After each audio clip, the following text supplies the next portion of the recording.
I want to hear only The Cure and the Smiths play. Only The Cure. I want everyone dressed in black. Everyone needs to look like they're not enjoying themselves. Nobody can have muscles. No one is fit. Mash it up.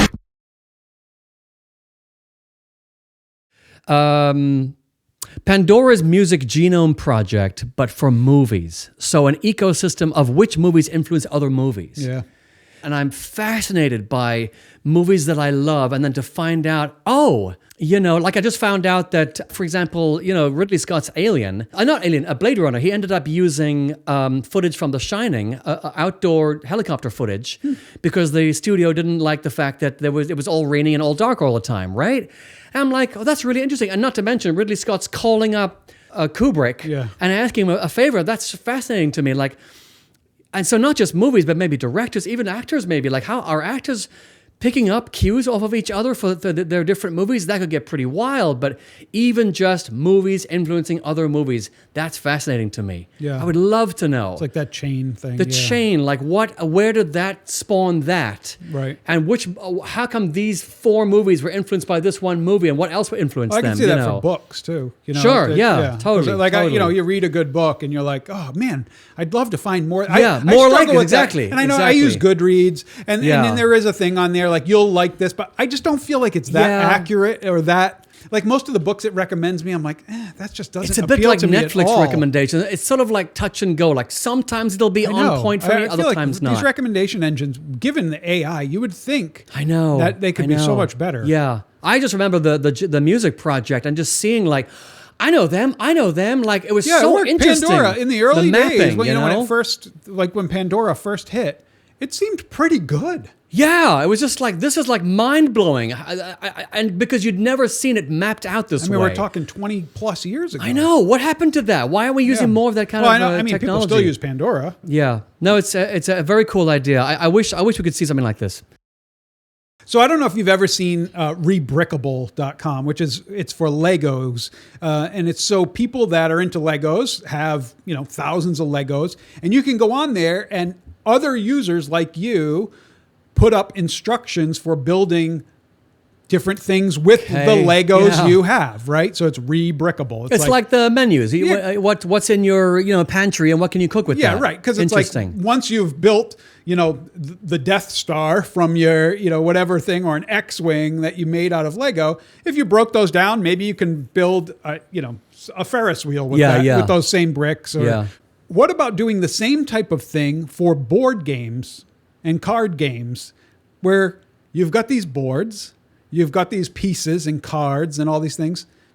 Maybe we can come up with other games using those same components. Yeah. Because like a checkerboard, you can play like 20 different games. No, sure, checkers. Right. So like, wouldn't it be cool if you used you take this from the Monopoly board and that from Settlers of Catan and, this game board, and you put these 2 game boards together and make sure that the end of the Scotland Yard board runs into... I mean, that's like, that's almost like circuit bending, but for board games, Game bending. Cannibalizing game bending. I love it. Yeah. That totally reminds me, back when I was in college with my roommate, we tried to make a new game with the chessboard by turning it diamond shaped. Yeah. And then I think we had to throw out like one piece, and then they were all arranged in like a kind of the bottom of and the top of the diamond. Yeah, it's cool. And it was because now you can only move diagonally. Yeah. It was really interesting kind of game. And I've seen on BoardGameGeek.com, which is like where people share reviews, and there's community there about board games.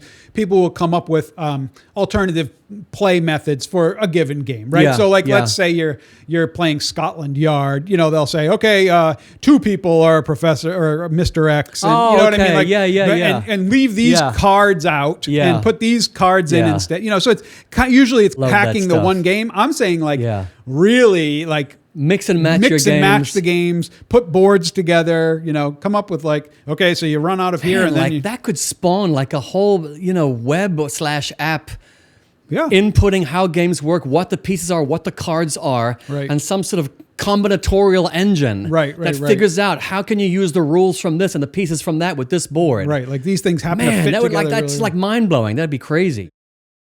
That's from Realistic Accident 68. What an awesome username that is, sir. or ma'am, an app that would or anything else. an app that would let me see what was in the exact spot I'm standing 100 years ago.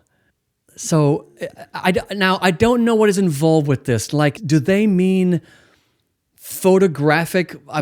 No satellites. There's a subreddit for this. Some sort of photographic, record of the area that you're in. Maybe not the exact spot. Yeah, that you're in. there's a subreddit where people like take a photo now and an old photo. Oh, and then match them up. Yeah, no, I've seen that. I've seen that. Yeah, I think this could actually be extended to be some sort of historical angle to it, where, what is the history of the area that you're in, like the specific area that you're in. Yeah. Did someone famous used to live here, or was something invented nearby, or was there a famous battle here, 150 years ago? I have no idea. White Horse Tavern in Newport, like George Washington ate there. And it's the first bar I would never in know America, that. How about a global reward system for making better societal choices? Like a universal kind of... Universal, like, and I don't know if it's like a credit system or what it is, but if you make a good choice that benefits society in some way, then you're rewarded for that. What makes somebody make a better choice at any given moment? It's sad though, isn't it though? That will benefit humankind. I mean, it's sad though, because you can hear the purists out there saying you should not have to be rewarded to be a good person and do good things, right? But even those that have good intentions, I'm sure there's times during the day where you choose something else out of convenience or whatever it is. Yeah. So. Don't eat that. What not to order at a restaurant. Like Anthony Bourdain's Kitchen Confidential, this reference would caution about menu items to avoid, best bets, things to know, insider info, etc. For example, ordering oysters early in the season, smaller oysters. Never order chicken breasts because they're always going to be overcooked in most restaurants. Some truffle is not real truffle. Some chefs, when they prepare mussels, don't care if they were dead when they boil them. And 9 times out of 10, mussels are prepackaged and frozen. Maybe not in New England. We tend to be a little bit better about that. But if you're in like the Midwest, don't order mussels. Well, if you're in the Midwest, don't order seafood. Don't order seafood. I know. And I'm sure that there's exceptions to the rule, but... Yeah, I just like the idea of, okay, we have got plenty of recommendations about what to order. Yeah. What about general restaurant knowledge that only chefs would know about the kinds of things not to order at a restaurant? How about a design agency? All right, somebody spin up a design agency that is strictly focused on UI and UX for seniors. So I think there's a lot of things out there. Yes. My parents struggle with a lot of these UI elements, whether it's in their television, on their refrigerator, on software, whatever it is, in their car, on their phones. Someone could make a design agency tomorrow and get business just by pitching it as, we focus on how to design for seniors. And it doesn't have to be products that are solely aimed at seniors. Like I said, a refrigerator. It's not just big button remotes or something. It's just intuitive, straightforward and simple. I mean, that's what good UI and UX is supposed to be. Exactly period. Right. Yeah. We've gotten, unfortunately, beyond that because of feature creep, etc. Yeah. We bought this, one of the new smart TVs, and the remote with this little toggle roller thing in the middle that is then also clickable. Yeah. It's awful to use. I don't know who designed it. I don't know how they tested it and how they okay this. What a waste of money. Yeah. This beautiful TV, but this thing is impossible to use. Yeah, I think seniors especially would benefit. From Joe McKendrick, human rewrites of AI-generated content. I know for a fact this is coming. We're in the middle right now of everything being AI written. And for copywriters who know their craft, and I hope I can count myself somewhat among those people, all the writers out there, whether you're on LinkedIn or Reddit, anywhere, they're all saying, grown. Yeah. I would make a killing. Yeah. I think because people want to have a quick way to write something. Even businesses with money, they want to get a quick draft of something. Yeah, I do the same thing. AI is great for that. I do the same thing. Yeah. Now you need a human. Somebody and to AI will get copyright. better at it. Yeah. But for the time being, for at least a foreseeable few years, well, not you to want mention, humans on it. Different services out there are penalizing you for using AI, Sure. like Amazon KDP and stuff, right? The Kindle Really? publishing. It's auto detecting. They don't want to AI have and just stuff, AI. and it's just syncing all the books. That's that are excellent to done hear with that. AI. Yeah. There's even AI art in some of the books, I think. Well, some of the YouTube videos being posted now, all the thumbnails are AI generated, and even the YouTube content's generated. The AI voiceovers, which used to be atrocious, Oh, are they've actually a gotten little better Yeah, now. yeah. They're a little, but I think it's Is it bad of me to think that that's low effort, that you're just going to put an AI voice under your video? And Listen, that's it? here's my take on AI, period, as a creative source.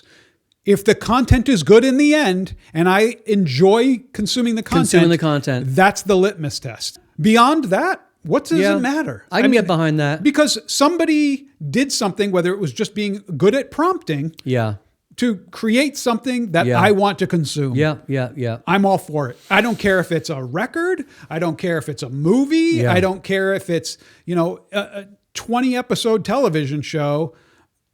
If it comes out good and I like it, great. Like what's wrong with that? That's the goal, isn't it? Reasonable take. Yeah. What about a service where you can get rewarded as a shopper by listening to commercials and or content while you shop at the grocery store, at Home Depot, whatever it is? So you put on your headphones, you open this app up, just like you'd open up a podcast app, and you listen to pre-programmed content targeted to you at Home Depot, say. Let's say I'm walking through Home Depot, and sometimes I find myself wandering in there for longer than I need to be. I could listen to something by, I don't know, Kohler, who makes bathroom fixtures, right? And maybe it doesn't even have to be like very ad specific, but it could be like just a little 5-minute content thing about, hey, when renovating a bathroom, you should try doing the following things. This is the order you renovate a bathroom. Demo this, blah, blah, blah. And this message is sponsored by Kohler. Looking for a new bath. You know what I mean? Like, how are they rewarded by listening? So they would get a discount of some kind. So if they've actually listened to the entire 5-minute thing or 20-minute thing or whatever it is, they get a coupon on their phone, in this app, QR code, whatever it is, where you can now go up. I go up and it's a one-time use thing so that people can't share it, whatever. But maybe I can go buy a Kohler faucet for 40% off today because I listened to this 10-minute spiel. How would they verify that they actually listened to it and didn't just stick their phone in their pocket and then did their shopping anyway? Yeah, good question. Maybe we quiz them at the end. I don't know. Quiz them, or you have to hit next on each one, and so that you're actually listening to it. Interesting idea. Though I do like the reward aspect of that. Yeah, so that you're getting something, you're not just like sitting there passively receiving all this advertising. A little bit Minority Report, but not so creepy, right? Just tailored to them, and maybe based on their purchasing history. Right? Yeah. You're asking for Sure, yeah. Emo gyms. I'm fed up with my gym being so bright and happy all the time. I want to hear only The Cure and the Smiths play. Only The Cure. I want everyone dressed in black. Everyone needs to look like they're not enjoying themselves. Nobody can have muscles. No one is fit. Everyone's whining about how they can't make smells like sardines. Their workouts work. By the way, I love The Cure and the Smiths. I do too. How about an ADHD motivation call service?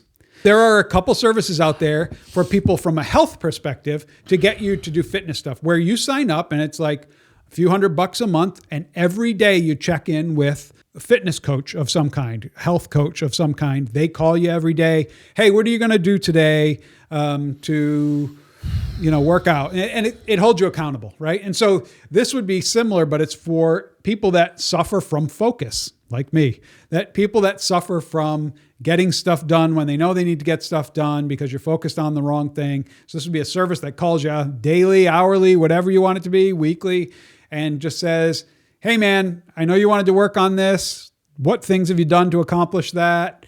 I've got some ideas to help you with that. And it's kind of like a little, motivational coach. Yeah, interesting.